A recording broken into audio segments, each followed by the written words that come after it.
Olá, eu sou a professora Adriane Werner e a partir de agora nós estamos juntos no curso Relacionamento com o Cliente. Aqui nos nossos encontros nós vamos analisar e discutir algumas situações muito ímpares, muito próprias do relacionamento com o cliente. Vamos ver algumas estatísticas importantes que mostram como é que a gente pode manter este cliente mais perto da nossa organização, mais perto dos nossos negócios. Vamos ver também como é que nós podemos melhorar cada vez mais este relacionamento com o cliente. Vamos ver algumas dicas que vêm da área do marketing de relacionamento, algumas dicas da área de vendas, enfim, tudo que for possível nós vermos aqui para nos aproximar cada vez mais desta figura tão importante que vem a ser o nosso cliente. E nós começamos então com a seguinte reflexão. Vamos lembrar aqui que o ser humano é o mais dependente de todos os animais da nossa natureza. Se nós olharmos um cachorrinho, ele já nasce com um certo grau de independência.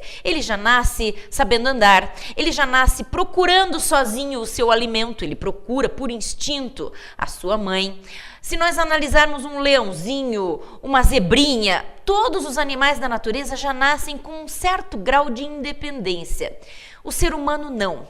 O ser humano, se for abandonado ao nascer, não tem a mínima chance de sobrevivência. Se for abandonado algum tempo depois, também continuará sem ter a mínima chance de sobrevivência. Nós somos dependentes dos nossos semelhantes, dependentes da figura materna, dependentes de alguém que nos adote, enfim, para nos proteger, para nos alimentar, para nos dar segurança.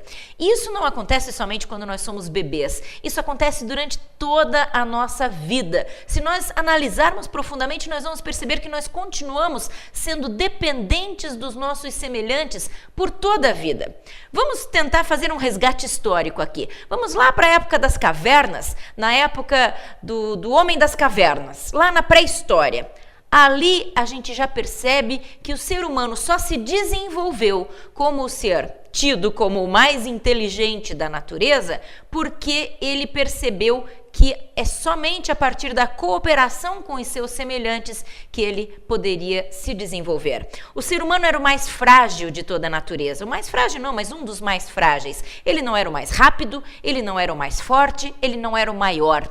Se ele não desenvolvesse a sua capacidade de raciocínio e principalmente a sua capacidade de cooperação com os seus semelhantes, ele não teria sobrevivido e nós não estaríamos aqui hoje. Então esse é um ponto importantíssimo de nós considerarmos para esta busca da melhora do relacionamento nosso com o nosso cliente. Entender que nós somos seres relacionais e dependentes. Nós precisamos do outro e nós só sabemos viver formando relacionamentos. Este é o nosso ponto de partida. O ser humano é relacional e dependente. Ah, mas você pode me dizer, e aquele ser humano que vai viver como um ermitão, que se afasta de toda a sociedade? Em algum momento da vida dele, ele precisou, e em algum momento da vida dele, ele vai voltar a precisar de algum semelhante seu. Portanto, nós somos durante toda a nossa vida relacionais e dependentes. Já sabendo que nós só sobrevivemos alimentando as nossas relações, então nós vamos buscar alimentar relações positivas. Vamos buscar fazer boas relações com os nossos semelhantes. Trazendo isso para a área de vendas, nós vamos tentar melhorar cada vez mais e sempre o nosso relacionamento com o nosso cliente. Ele é a figura mais importante do nosso trabalho. Se eu sou um empresário e digo que o meu colaborador ou o meu funcionário é o mais importante da minha empresa, eu posso até transmitir para a sociedade uma imagem muito humana, dizendo que o meu colaborador é o mais importante dentro da minha empresa. Mas se eu não tiver cliente, eu não vou ter o meu colaborador, porque a minha empresa só vai se sustentar se eu tiver clientes que usufruam os meus serviços e os meus produtos. Não é? Então, de verdade, para as empresas, para as organizações, para nós profissionais, o mais importante é a figura do nosso cliente. Se ele não existir, nós não temos salário. Se ele não existir, nós não temos trabalho. Se ele não existir, nós não temos sustento. Então, entendermos esta situação de que nós somos relacionais, somos dependentes de outros seres humanos e, principalmente, dependentes, é claro, do nosso cliente. Mas Na área de vendas, o que é que a gente percebe? Eu gosto muito desta frase, que é muito dita aí em palestras da área de vendas, até em tom de brincadeira, mas que esconde uma grande verdade esta frase. Olha aqui. Adoramos comprar, mas detestamos que nos vendam. Então, como é que a gente vai formar a nossa figura de vendedor se as pessoas adoram comprar, mas não gostam que lhes vendam algo? Então, o que nós temos que fazer o tempo todo na nossa área de vendas é vender sem que o cliente perceba que nós estamos vendendo. Ou seja, nós temos que ter informação, nós temos que ter conhecimento e nós temos que ter a capacidade de persuasão, de conquista do nosso cliente, porque aí ele vai comprar e não nós vamos vender. A sensação do cliente é de que ele está adquirindo e não de que nós estamos entregando algo. Percebe essa diferença? Por quê? Porque nós adoramos comprar, mas detestamos que nos vendam. Por exemplo, nós mulheres, posso falar por mim, se nós estamos levemente depressivas, o que é que a gente faz? Se acaba nas compras, é um elemento terapêutico importantíssimo. Mas se a gente está lá num dia normal, trabalhando, e vem alguém e diz assim, você quer comprar essa caneta? Não, compre essa caneta, porque essa caneta é ótima, essa caneta está com preço muito bom, essa caneta serve para você fazer isso, para você fazer aquilo outro, a gente vai ficar incomodada com esta situação. Então, nós não podemos ser aquele vendedor que vence pelo cansaço.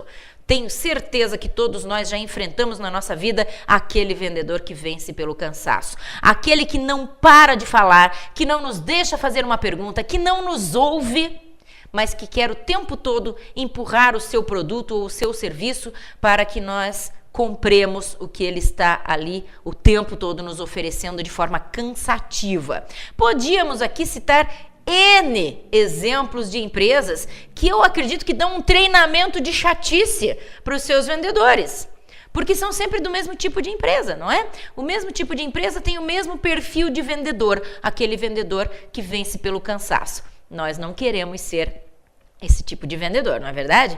Não queremos ser aquele que não dá chance para o cliente respirar, que sufoca o cliente, que tenta falar o tempo todo, que não dá chance de objeção, que não dá chance de pergunta, que não dá chance de dúvida, que sufoca o cliente o tempo todo até que ele diga, ufa, tá bom, vou comprar para me livrar de você.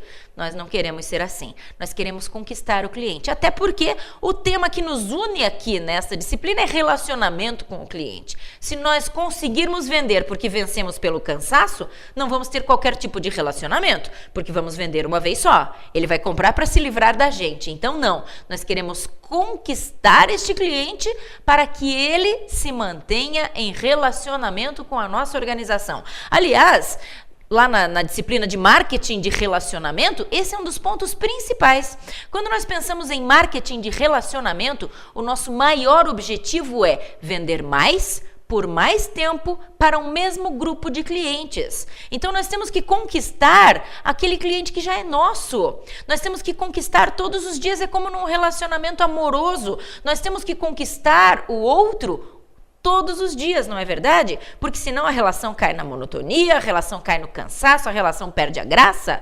O mesmo acontece com o cliente. Se nós vencermos o cliente pelo cansaço, se nós formos o cliente chato, que o vendedor chato, que o cliente compra só para se livrar da gente, vai ser uma venda só. Ele não vai voltar, ele não vai se relacionar com a gente. E o que nós estamos buscando é relacionamento. Então, nós temos que conquistar este cliente, nós temos que ouvir este cliente, nós temos que responder às demandas desse cliente, nós temos que compreendê-lo. Compreendê-lo, saber os seus hábitos de compra, saber os seus gostos, saber possíveis gostos e saber até projetar o que este cliente pode vir a gostar no futuro, porque aí nós temos condições de nos antecipar ao que ele possa vir a querer. Então, nós podemos também criar cenários de mercado, analisar tendências de mercado. Assim, sim, constrói-se relacionamento. Se não falarmos nesta linguagem, não estaremos construindo relacionamento.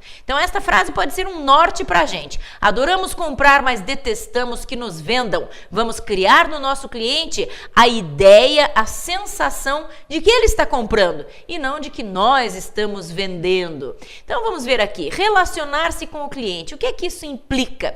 Implica que nós temos que manter este cliente próximo da gente. O Marcelo Caetano, que é um palestrante da área de vendas, fala no seu livro, o nome do livro dele chama-se Cliente Fiel, Vendedor Fiel. Vendedor Fiel, Cliente Fiel, invertendo.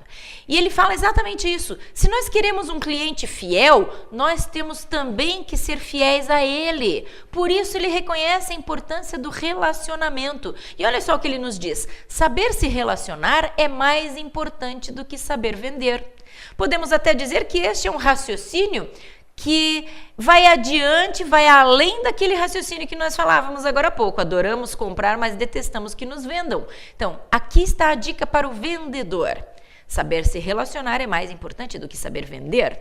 Saber dizer as características, o preço, a funcionalidade, a maravilha que é esta caneta é saber vender. Agora, saber ouvir o cliente, saber conquistar o cliente, saber se é esta caneta que supre as necessidades ou desejos do cliente neste momento, aí é saber se relacionar. E o tempo todo nós temos que ter isso na nossa balancinha mental. Será que eu estou simplesmente querendo vender, vender, vender? Ou será que eu estou sabendo alimentar o relacionamento com o meu cliente? O que é mais importante? Na minha humilde opinião, é mais importante nós sabermos alimentar o relacionamento com esse cliente. Certa vez eu escrevia artigos de comportamento profissional para uma revista da área de vendas e eu recebi um e-mail de um cliente, de um leitor da revista, que perguntava assim: qual deve ser o meu comportamento com aquele cliente chato que eu já sei que vai entrar na minha loja, vai pedir para eu tirar todos os produtos da prateleira e demonstrar esses produtos para ele e eu tenho certeza que ele não vai comprar? Por que eu devo perder meu tempo com este cliente? E eu pensei, puxa, no fundo esse leitor tem razão, não é? É uma perda de tempo você ter que descer todos os produtos da prateleira, mostrar, sorrir para o cliente que você sabe que não vai comprar. E aí isso me motivou a escrever um artigo para a revista que eu chamei assim: o cliente que não compra também é cliente. Por quê? Nós temos que entender politicamente essa situação. É mais importante nós mantermos este potencial cliente satisfeito do que atendermos mal este potencial cliente e torná-lo um cliente insatisfeito. Este potencial cliente poderá vir a comprar no futuro. Esse é um ponto, já é um argumento que me mostra, por A mais B, que eu tenho que atender bem este potencial cliente. Mas vamos supor, ele nunca compra na minha empresa. Mas todo ser humano é um formador de opinião em potencial. Se esta pessoa ficar insatisfeita com o meu atendimento, ela vai sair falando mal da minha empresa, ela vai sair falando mal da minha pessoa, ela vai sair falando mal de toda a minha organização. E a gente sabe que a pessoa que elogia para poucas pessoas, mas a pessoa que fala mal para muitas pessoas. Nós temos até estatísticas mostrando isso. Então, o relacionar-se com o cliente, mesmo que seja aquele cliente aparentemente chato e que nós já sabemos à primeira vista que não vai comprar nada. Temos que ter jogo de cintura, temos que ter esta visão política da importância de alimentar um bom relacionamento. Podemos dizer aqui, então, que esta foi a introdução para o nosso raciocínio, para a nossa análise, para os nossos pensamentos e reflexões aqui a respeito do relacionamento com o cliente. A gente volta daqui a pouquinho para aprofundar um pouco mais essa análise. Obrigada por sua atenção e até já.